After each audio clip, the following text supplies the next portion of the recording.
Hello welcome back to our channel. So ఇది వచ్చేసి మాది సేవాలో సెకండ్ డే అండి. సో ఆ రోజు మాకు కాజు కటింగ్ ఉన్నింది, అది తొందరగా అయిపోయిందని మేము మాడవీధులలోకి వెళ్తుంటే అక్కడ ఒక అతను మాకు చెప్పాడనమాట, వసంతోత్సవాలు జరుగుతున్నాయి అక్కడికి వెళ్ళండి అని చెప్పేసి. సో అక్కడికి వెళ్ళామండి. ఇది ఎంట్రన్స్లో చూడండి స్వామివారు ఇంకా అమ్మవారిది పోర్ట్రేట్స్ ఫ్లవర్ పెటల్స్తోని చేశారండి. ఎంత బాగుందో అసలు.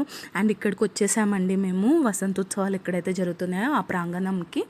అండ్ ఇక్కడ అంత పురోహితులు అనుకుంటానండి, వాళ్ళందరూ నైవేద్యాలు స్వామివారికి సమర్పించేటివి అన్నీ తీసుకొని వెళ్తున్నారు. పెద్ద పెద్ద బ్రాస్వి బౌల్స్ అండి, అవి 2 సైడ్స్ హ్యాండిల్స్ ఉన్నాయి, దాంట్లో ఒక రాడ్ పెట్టేసి ఇద్దరు క్యారీ చేస్తున్నారనమాట.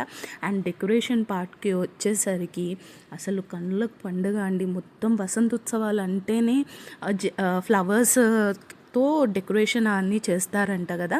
అండ్ ఎలా అయినా విష్ణుమూర్తికి ఫ్లవర్స్ డెకరేషన్ అంటే చాలా ఇష్టం కదా. అసలు నేను ఫస్ట్ టైం అండి చూడడము. చెప్తున్నాను కదండి, మొత్తం జంగల్ థీమ్లో చేశారు. అసలు కళ్ళకి పండుగ అండి. అసలు లేని పక్షి లేదు, లేని యానిమల్ లేదనమాట. బటర్ఫ్లై దగ్గర నుంచి అండి ప్రతి ఒక్క యానిమల్, ప్రతి ఒక్క స్పీషీ అనమాట, ఏదైతే మనకు ఫారెస్ట్లో ఏవేవి ఉంటాయో అవన్నీ ఉన్నాయండి. అండ్ ఇక్కడ మాదంతా సేవా వాళ్ళు ఇంకా నార్మల్ పబ్లిక్ వాళ్ళందరూ ఉన్నారండి. ఇక్కడ నేననమాట. సో సెల్ఫీలో తీసి చూపించాను అనమాట. ఇక్కడ కర్టన్ జరిపేసిన తర్వాత ఇది స్వామివారిని దర్శించుకోవడం అండి. ఇంకా అందరం స్వామివారిని మంచిగా దర్శించుకొని ఇక్కడ మేము ప్రసాదాలు తీసుకొని బయటకు వచ్చామండి. ఇక్కడ మాడవీధులలో స్వామిని ఊరేగింపిస్తారు కదా అండి, అదే అనమాట.